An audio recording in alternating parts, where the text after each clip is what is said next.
La conversation la plus difficile qu'on ne pourra jamais cesser d'avoir est la conversation avec soi. Comment on voit le monde est le reflet de comment on se voit ou ne se voit pas. Aussi, je partage dans ce nouveau podcast un exercice qui m'a appris, plus que des livres, des formations et d'autres activités extérieures. Cet exercice est le journaling. Bonjour à vous qui m'écoutez aujourd'hui et bienvenue, cher nouvel abonné. Merci de votre confiance, je suis Anne. J'ai découvert que le journaling est plus qu'un rituel d'écriture. C'est une conversation intime, profonde avec soi-même. Là où tous les masques tombent, là où il n'y a pas de place pour l'autocritique ou pour le désir de plaire, là où l'accueil de sa véritable nature s'enracine, s'implante, se révèle et s'expanse. Là où votre âme communique avec vous, là où l'inconscient collectif vous enseigne si vous êtes prêt à écouter. Là où, enfin, l'univers tend l'oreille pour s'enquérir de ce que vous désirez vraiment. Le journaling est l'art de sortir du monde extérieur pour entrer dans le monde invisible et recevoir ce dont vous avez besoin, des présences qui murmurent aux chercheurs de vérité.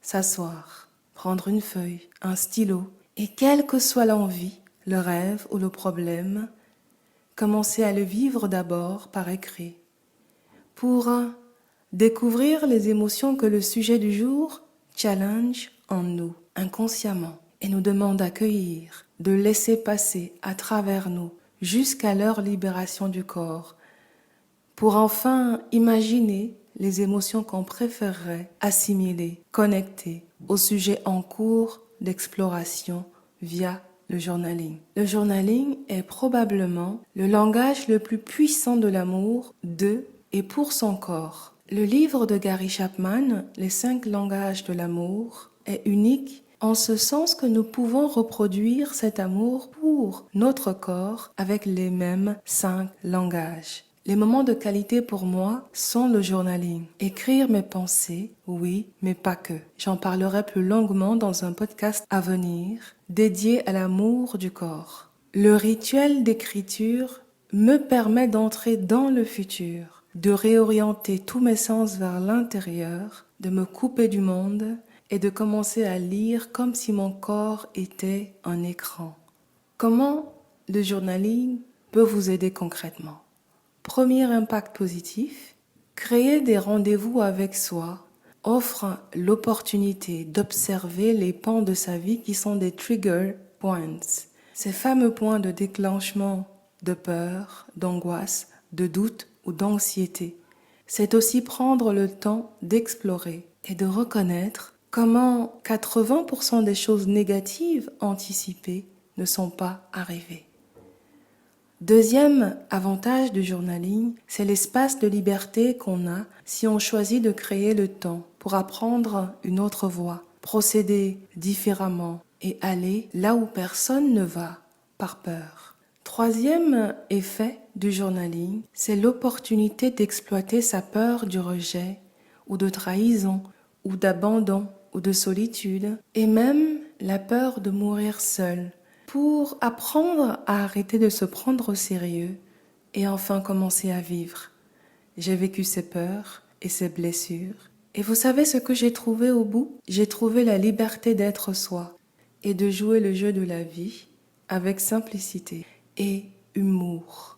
Quatrième et dernier effet du journaling, se donner du temps, s'offrir ce temps à soi-même pour avoir le courage d'exprimer ce qui vous fait vraiment envie et comment se rapprocher de cette réalité qui existe déjà sur un temps parallèle parce que votre passé détient des clés à remonter, à considérer pour accélérer la manifestation concrète du futur.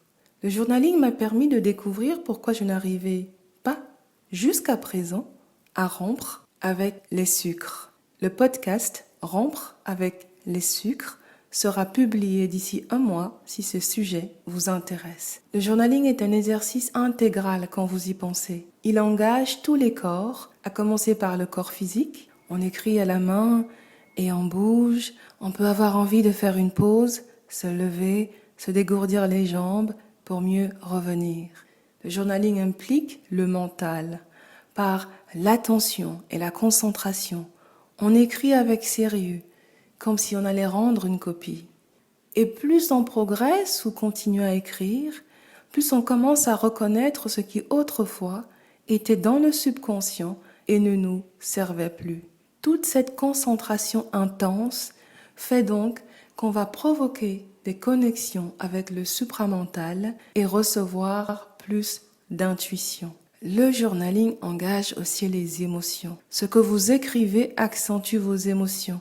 Si par exemple ce que vous écrivez n'est que tristesse et que vous ne terminez pas votre rituel par quelque chose d'élevé comme la joie, l'amour, la bienveillance de l'univers, ce moment sera ancré dans une vibration basse.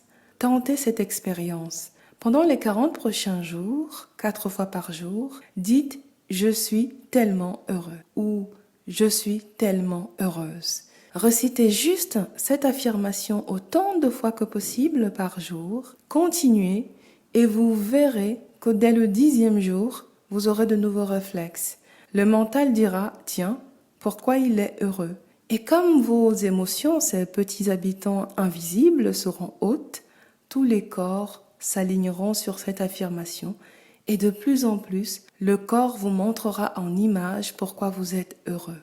Dit autrement, avec le temps, nous pouvons choisir nos émotions, celles qui permettent de réciter, comme le psalmiste, « Le bonheur et la grâce m'accompagnent chaque jour, et j'habiterai dans la maison de l'Éternel jusqu'à la fin de mes jours. » Enfin, le journaling implique le corps énergétique, votre fréquence personnelle, votre champ vibratoire. L'intention que vous avez posée tout le long de l'exercice est une énergie qui peut se transformer en une nouvelle énergie à habiter. Vous pouvez démarrer votre journaling avec une énergie de peur et en ressortir avec une énergie de courage et d'initiative. Je vis mon expérience du journaling comme une expérience chamanique et mystique, à la fois comme une psychanalyse de mes profondeurs, une PNL et une sortie de la maya du monde pour entrer dans la vraie réalité, la réalité transpersonnelle, ce que la vie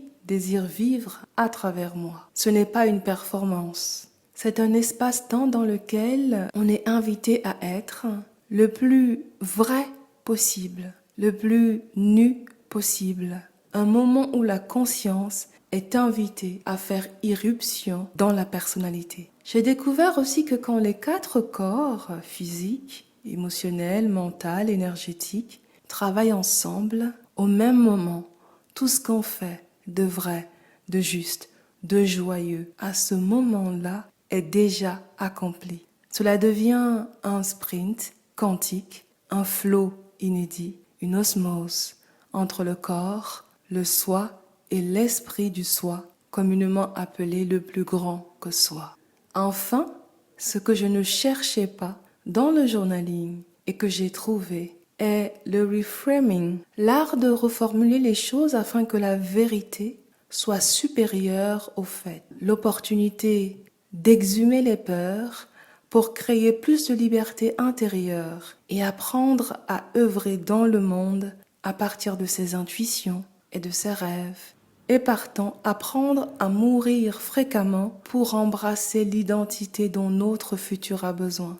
Le journaling m'a offert, via le reframing, l'opportunité de rester chaque jour et plus longtemps sur un sujet, de pouvoir l'observer de tous les côtés et de comprendre que le meilleur chemin comporte toujours une peur à traverser tôt ou tard, à condition bien sûr d'être prêt à se défaire 10 à 30 minutes par jour pour ne plus être à l'étroit dans son corps et dans sa vie. Ce podcast touche à sa fin. Merci de votre attention. Merci d'être resté jusqu'au bout avec moi.